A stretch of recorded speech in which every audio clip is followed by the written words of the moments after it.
نحمده ونصلي على رسوله الكريم اما بعد فاعوذ باللہ من الشیطان الرجیم بسم اللہ الرحمن الرحیم رب اشرح لی صدری ویسر لی امری واحلل عقدۃ من لسانی یفقہوا قولی الصلاۃ والسلام علیک یا سیدی یا رسول اللہ وعلی آلک واصحابک یا سیدی یا حبیب اللہ۔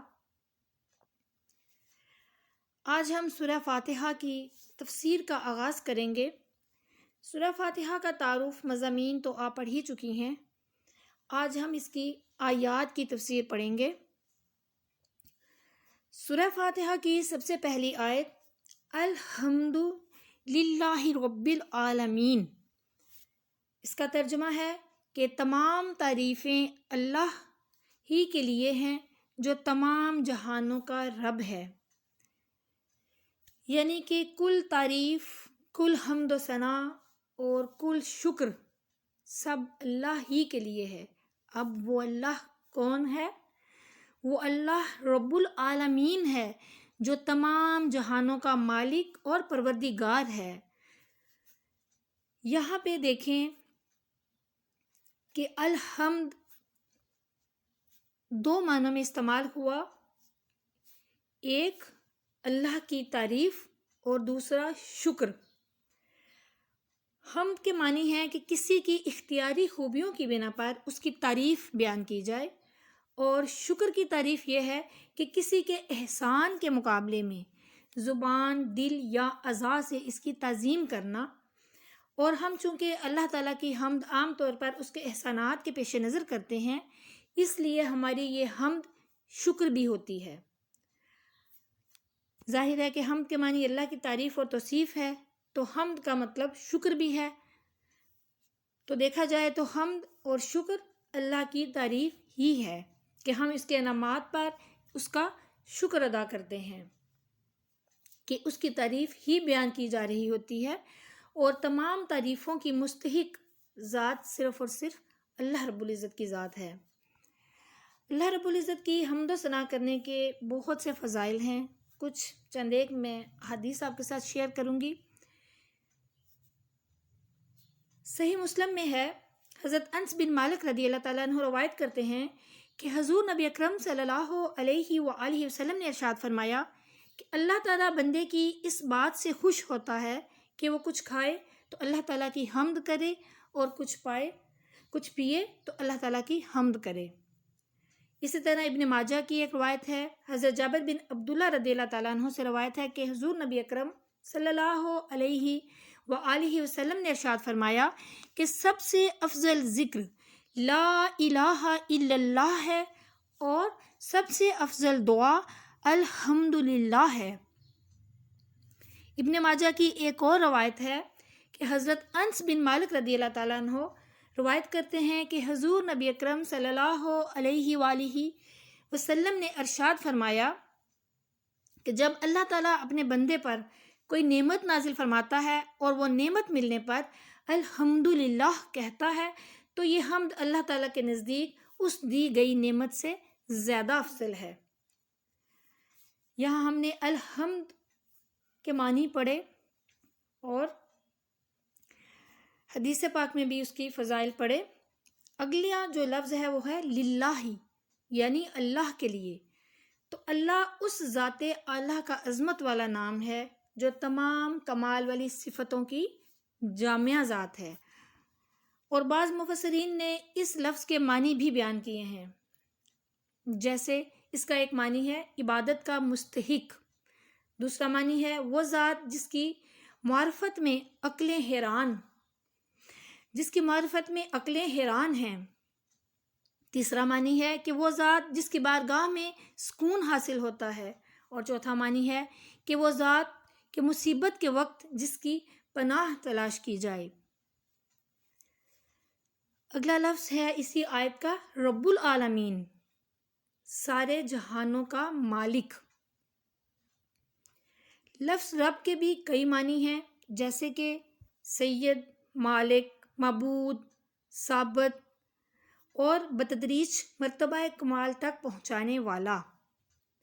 اور اللہ تعالیٰ کے علاوہ ہر موجود چیز کو عالم کہتے ہیں، اور اس میں تمام کی تمام جو مخلوقات ہیں وہ داخل ہیں۔ اب جو ہم نے آیت پڑھی، اس میں جو سب سے پہلا نام جو اسم وہ اللہ کا ہے، یہ جو اللہ کا نام ہے، یہ جو اسم ہے، اس کو اللہ تعالیٰ کا اسم ذات بھی کہتے ہیں۔ اسم ذات اللہ کے بارے میں صوفیہ کرام نے بہت سی توجہات بیان کی ہیں، جن میں سے میں کچھ ایک آپ کے ساتھ بیان کروں گی۔ اللہ اسم ذات ہے اور ذات سبحانی کے لیے خاص الخاص ہے۔ تصور اسم اللہ ذات ہی وہ صراط مستقیم ہے کہ جس پر چل کر پاکیزہ لوگ انعام یافتہ کہلائے، کیونکہ تصور اسم اللہ ذات ہی سے انسان کا سینہ اسلام کی روشنی سے صحیح طور پر منور ہوتا ہے۔ اس کے برعکس جس نے ذکر اور تصور اسم اللہ ذات سے روگردانی کی، وہ نفس امارہ اور شیطان کے پھندوں میں پھنس گیا اور آخرکار گمراہ ہو گیا۔ دراصل ہمارا جو نفس ہے، اس کا مرنا ہی ہمارے دل کی بقا ہے، یعنی ہمارے دل کی حیات ہے۔ ہمارا دل روشن ہی تب ہوتا ہے کہ جب ہمارا جو نفس ہے وہ مر جاتا ہے۔ ذکر اسم اللہ ذات سے دنیا دل سے نکل جاتی ہے۔ اسم اللہ ذات کا ذکر ہی بتائے گا کہ اللہ کی ذات کہاں جلوہ گر ہے۔ اسم اللہ ذات کے ذکر اور تصور میں شیطانی استدراج کا گزر نہیں ہوتا۔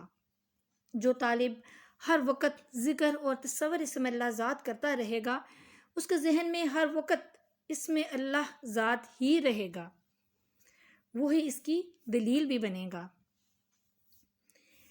یہ اللہ تعالیٰ کے قرب حاصل کرنے کا بہت بہترین طریقہ ہے۔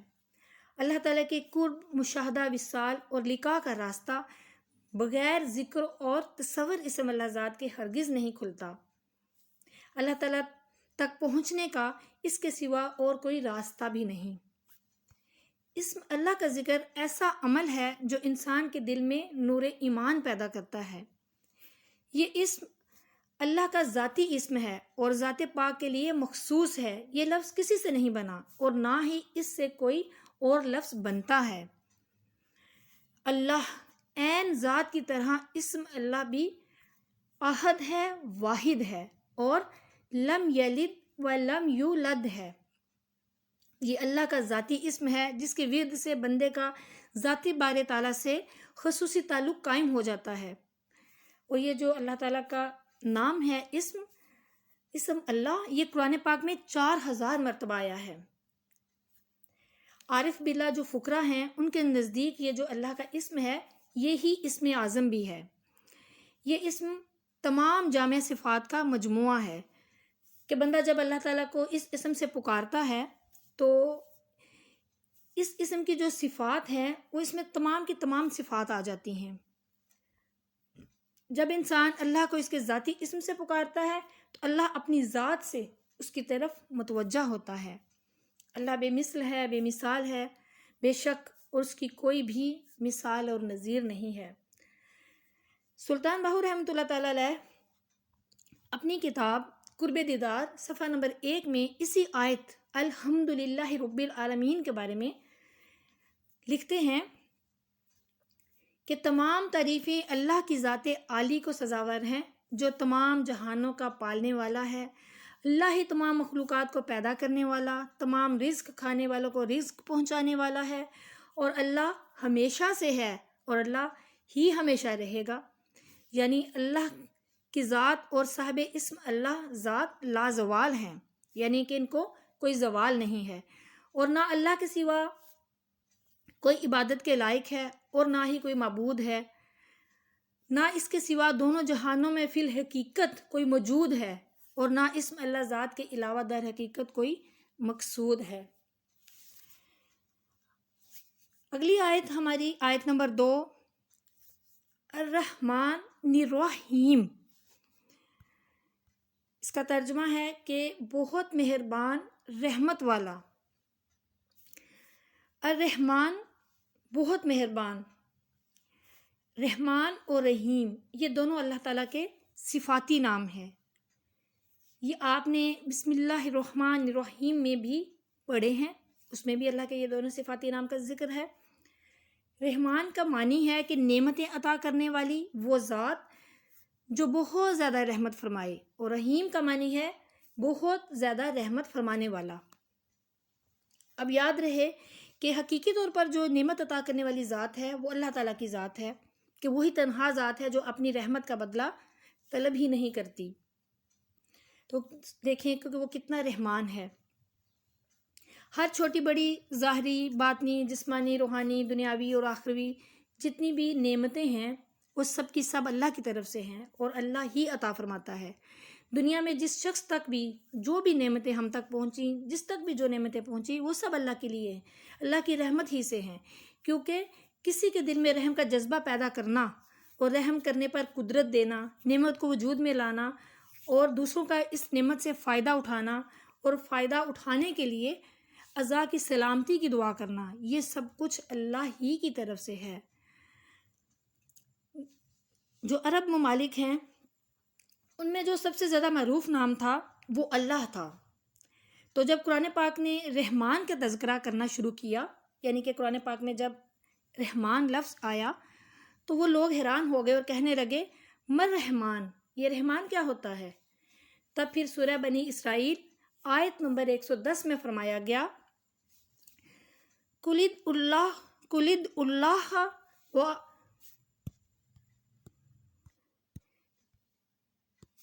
کلد اللہ عوید الرحمن ایمن تدعو فلہ الاسماء الحسنی، یعنی اے نبی صلی اللہ علیہ وآلہ وسلم ان سے کہہ دیجئے کہ اسے اللہ کہہ کر پکار لو یا رحمان کہہ کر پکار لو، جو کہہ کر بھی پکارو گے تو تمام اچھے نام اسی کے ہیں۔ سبحان اللہ۔ تو یہ تمام صفات کمال اسی کی ذات میں موجود ہیں کہ وہ رحمان ہے اور رحیم بھی ہے، یعنی کہ بہت زیادہ رحم کرنے والا ہے۔ اب یہاں ایک نقطہ یہ سمجھیے کہ بلا شبہ اللہ رحمان بھی ہے، رحیم بھی ہے، بہت زیادہ رحم کرنے والا ہے، تو اس کا یہ ہرگز مطلب نہیں ہے کہ ہم گناہ کرتے رہیں۔ اللہ تعالیٰ کی وسیع اور عریض رحمت کو دیکھ کر ہم گناہوں میں بے باک ہو جائیں، اس کا یہ مطلب ہرگز نہیں ہے۔ حضرت ابو عبداللہ محمد بن احمد قرطبی رحمۃ اللہ تعالیٰ علیہ فرماتے ہیں کہ اللہ تعالیٰ نے رب العالمین کے بعد اپنے دو اوصاف رحمان اور رحیم بیان فرمائے۔ اس کی وجہ یہ ہے کہ جب اللہ تعالیٰ نے فرمایا کہ وہ رب العالمین ہے تو اس سے جو سننے والے اور پڑھنے والے ہیں ان کے دل میں اللہ تعالیٰ کی عظمت کی وجہ سے خوف پیدا ہوا، یعنی اللہ تعالیٰ کا خوف پیدا ہوا، تو اس کے ساتھ ہی اللہ تعالیٰ کے دو اوصاف رحمان اور رحیم ذکر کر دیے گئے کہ جن کے ضمن میں اللہ تعالیٰ کی اطاعت کرنے کی ترغیب ہے۔ یوں ترغیب اور ترغیب دونوں کا بیان ہو گیا تاکہ بندہ اللہ تعالیٰ کی اطاعت کرنے کی طرف اچھی طرح راغب ہو اور اس کی نافرمانی کرنے سے رکنے کی خوب کوشش کرے۔ قرآن پاک میں اور مقامات پر بھی اللہ تعالیٰ کی رحمت اور اس کے عذاب دونوں کو واضح طور پر ایک ساتھ ذکر کیا گیا ہے، جیسے کہ سورہ ہجر کی آیت نمبر 49 اور 50 میں اللہ تعالیٰ فرماتا ہے کہ میرے بندوں کو خبر دو کہ بے شک میں ہی بخشنے والا مہربان ہوں اور بے شک میرا ہی عذاب دردناک عذاب ہے۔ ایک اور جگہ پر اللہ تعالیٰ نے ارشاد فرمایا سورہ مومن کی آیت نمبر 3 میں، جس کا ترجمہ ہے کہ گناہ بخشنے والا اور توبہ قبول کرنے والا، سخت عذاب دینے والا، بڑے انعام عطا فرمانے والا ہے، اس کے سوا کوئی معبود نہیں، اسی کی طرف پھرنا ہے۔ نیز صحیح مسلم میں حضرت ابو ہریرہ رضی اللہ تعالیٰ عنہ سے روایت ہے کہ نبی اکرم صلی اللہ علیہ وآلہ وسلم نے فرمایا کہ اگر مومن جان لیتا کہ اللہ تعالیٰ کے پاس کتنا عذاب ہے تو کوئی بھی اس کی جنت کی امید نہ رکھتا، اور اگر کافر جان لیتا کہ اللہ تعالیٰ کے پاس کتنی رحمت ہے تو اس کی جنت سے کوئی بھی نا امید نہ ہوتا۔ لہٰذا ہم سب کو چاہیے، ہم ہر مسلمان کو چاہیے کہ وہ امید اور خوف کے درمیان میں رہے اور اللہ تعالیٰ کی رحمت کی وسعت کو دیکھ کر گناہوں پر بے باک نہ ہو جائے، اور نہ ہی اللہ تعالیٰ کے عذاب کی شدت کو دیکھ کر اللہ تعالیٰ سے مایوس ہو جائے کہ اس کو کچھ نہیں ملے گا، ایسا نہیں ہے۔ یہاں پہ ایک اور نقطہ عرض کروں گی کہ کسی کو رحمان اور رحیم کہنے کے بارے میں قرآن کیا شرعی حکم ہے، یعنی کہ ہم کسی اور کو رحمان اور رحیم کہہ سکتے ہیں یا کہ نہیں کہہ سکتے۔ اللہ تعالیٰ کے علاوہ کسی اور کو رحمان کہنا جائز نہیں ہے۔ یہاں پہ ایک چھوٹی سی بات بھی عرض کروں گی۔ بہت سے لوگ ان کے نام ہوتے ہیں، وہ اپنا نام رکھتے ہیں رحمان، اصل میں عبد الرحمن یہ نام ہونا چاہیے کہ رحمان کا بندہ۔ بعض لوگوں کے نام عبد الرحمن بھی ہوتے ہیں لیکن ان کو ہم پکارتے رحمان ہیں، لیکن یہ بھی ایک غلط طریقہ ہے۔ ہمیشہ عبد الرحمن ہی کہنا چاہیے کہ رحمان کا بندہ، اس کا یہ مطلب ہے۔ تو اللہ تعالیٰ کے علاوہ کسی کو بھی رحمان کہنا جائز نہیں ہے، جبکہ جو رحیم ہے یہ کہا جا سکتا ہے۔ اس کا ذکر قرآن پاک میں ہی ہے، جیسا کہ قرآن پاک میں اللہ تعالیٰ نے اپنے پیارے محبوب حضرت محمد مصطفیٰ کریم صلی اللہ علیہ وآلہ وسلم کو بھی رحیم کہا ہے۔ سورہ توبہ کی آیت نمبر 128 میں، جس کا ترجمہ ہے کہ بے شک تمہارے پاس تم میں سے وہ عظیم رسول صلی اللہ علیہ وآلہ وسلم تشریف لے آئے جن پر تمہارا مشقت میں پڑنا بہت بھاری گزرتا ہے، وہ تمہاری بھلائی کے نہایت چاہنے والے، مسلمانوں پر بہت مہربان، رحمت فرمانے والے ہیں۔ تو ہم نبی کریم صلی اللہ علیہ وسلم کے بارے میں بھی یہ کہہ سکتے ہیں کہ وہ رحیم ہیں، کیونکہ اس کا ذکر قرآن پاک میں ہی ہمیں مل گیا۔ اب اگلی آیت ہے مالکی یوم الدین۔ مالکی یوم الدین، اس کا ترجمہ ہے کہ مالک ہے یوم الدین، جزا کے دن کا۔ جزا کے دن سے کیا مراد ہے؟ جزا کے دن سے مراد قیامت کا دن ہے، حساب کتاب کا دن ہے، جزا اور سزا کا جو دن ہے، جس دن کے ہر انسان کو جو اس نے بویا ہوگا دنیا میں وہ اس کو وہاں تب کاٹنا پڑے گا۔ یہ وہ دن ہے جس دن تمام کے تمام اعمال جو ہیں ہمارے پیش ہوں گے اور ہمیں اس پر اللہ جزا اور سزا دے گا۔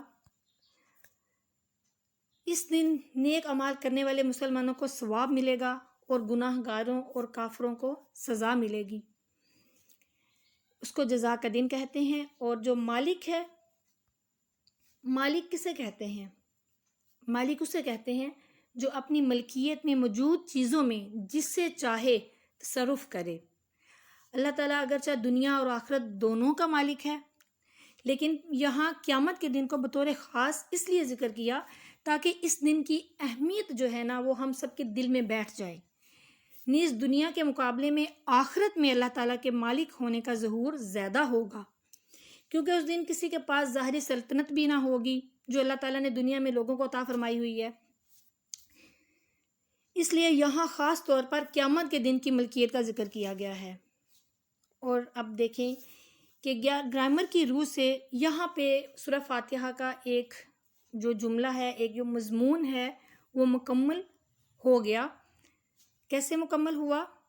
یعنی الحمدللہ رب العالمین الرحمن الرحیم مالک یوم الدین، کہ کل حمد اور ثنا اور شکر سب اس اللہ کے لیے ہے جو تمام جہانوں کا پروردگار اور مالک ہے، جو رحمان ہے، رحیم ہے، اور جو جزا اور سزا کے دن کا مالک اور مختار مطلق ہے۔ اللہ تعالیٰ ہمیں علم دین سیکھنے، سیکھ کر اس پر عمل کرنے اور دوسروں تک پہنچانے کی توفیق عطا فرمائے۔